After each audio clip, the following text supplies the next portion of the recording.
கிறிஸ்து இயேசுவின் என் பிரியமான சகோதர சகோதரிகளே, என்னுடைய நற்செய்தியிலே இறைமகன் இயேசு தான் காட்டிக் கொடுக்கப்படுவதை இரண்டாம் முறையாக புனித லூக்கா நற்செய்தியிலே கூறுகின்றார்.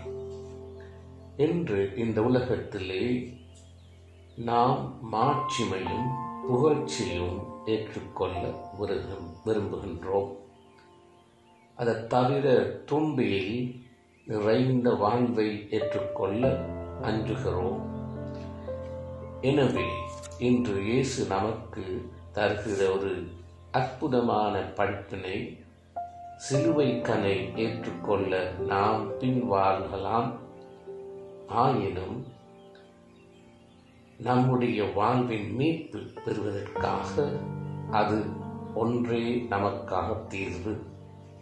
எனவே ஆண்டவரின் துணையை நம்பி நம் வாழ்வில் சுமைகளையும் சிலுவைகளையும் தாங்கி இறைமாட்சி நோக்கி வழிநடப்போம். ஏன்